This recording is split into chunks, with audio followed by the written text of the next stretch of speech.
Salam Rahayu untuk semuanya. Ada satu pertanyaan tentang meditasi. Ketika meditasi, haruskah berkonsentrasi? Nah, kita ulas dulu apa itu konsentrasi. Konsentrasi adalah memikirkan satu hal dan fokus satu hal.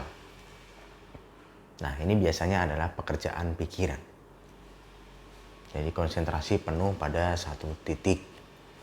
Konsentrasi penuh pada kegiatan, misalkan mengerjakan fisika. Konsentrasi penuh pada menggambar.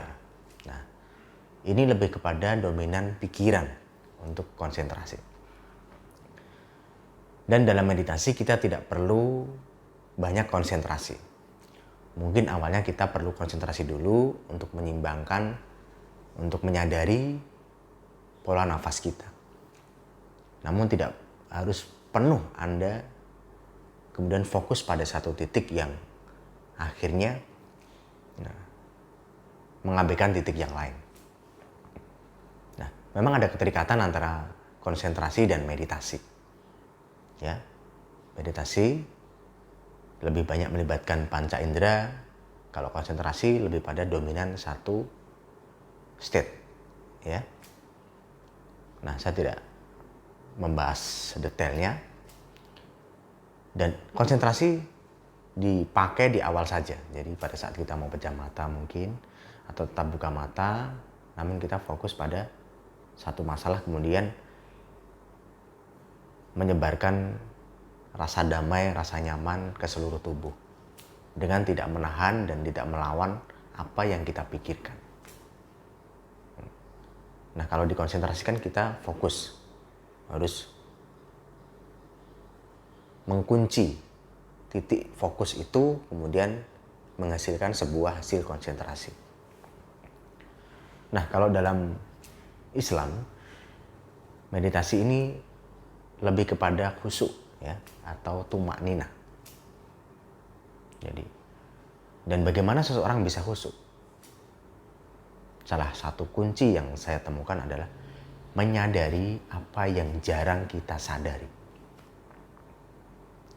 Di dalam diri seseorang punya respon otomatis di dalam tubuh, ya, seperti detak jantung, pola nafas,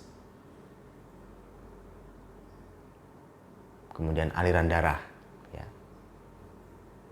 Nah, yang paling terasa itu nafas dan detak jantung.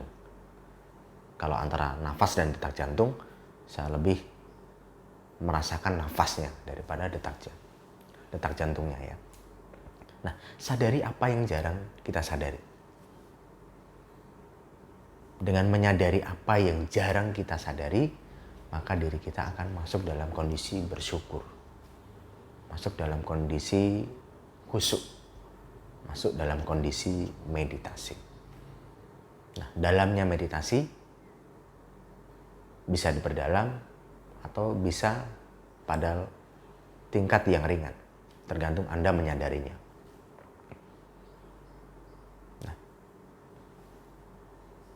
jadi tidak begitu banyak konsentrasi, Anda cukup menyadari apa yang jarang Anda sadari, apa yang terjadi respon otomatis di dalam tubuh, nafas, misalkan air liur misalkan, atau air mata, atau misalkan lendir dari hidung. Anda sadari prosesnya. Misalkan Anda menyadari proses pencernaan dari makan, masuk ke dalam mulut, kerongkongan, masuk ke dalam lambung, kemudian menjadi kotoran, Anda sadari. Atau mungkin pada saat Anda sedang mengeluarkan kotoran, baik dari kencing maupun buang air besar, Anda sadari. Nah, ketika Anda menyadari seperti itu, Anda masuk dalam kondisi meditasi. Nah, kalau proses meditasi sebenarnya ada sikap dan cara tertentu. Anda lakukan proses dan caranya, kemudian Anda sadari apa yang jarang Anda sadari. Nah, itulah meditasi. Kemudian sambil Anda menyadari apa yang jarang Anda sadari, di situ Anda mulai bermeditasi untuk hal apa. untuk pembersihan cakra, untuk pembersihan sumsumna, atau untuk meningkatkan kundalini Anda. Begitu. Jadi biarkan mengalir di pikiran, biarkan mengalir di perasaan, biarkan mengalir pada sensasi tubuh.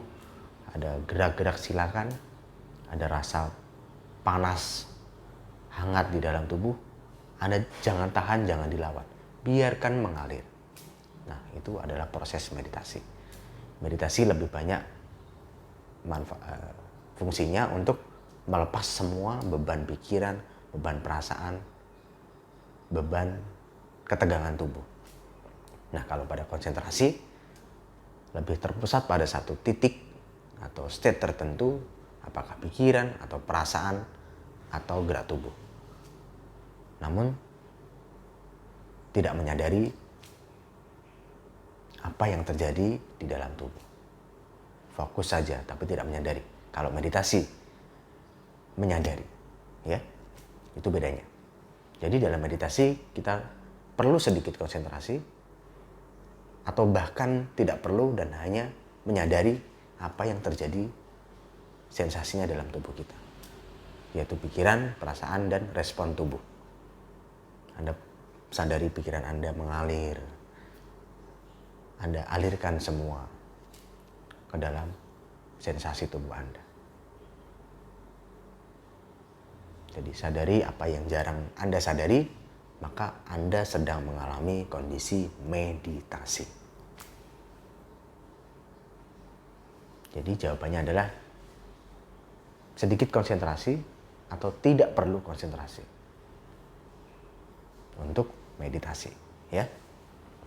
Semoga Anda paham. Jika Anda tidak paham, Anda boleh tanya di sini, komentar di sini, dan jangan lupa subscribe channel ini agar Anda mendapatkan informasi yang bermanfaat tentang Reiki dan Kundalini. Terima kasih, salam rahayu untuk semuanya. Wassalamualaikum warahmatullahi wabarakatuh.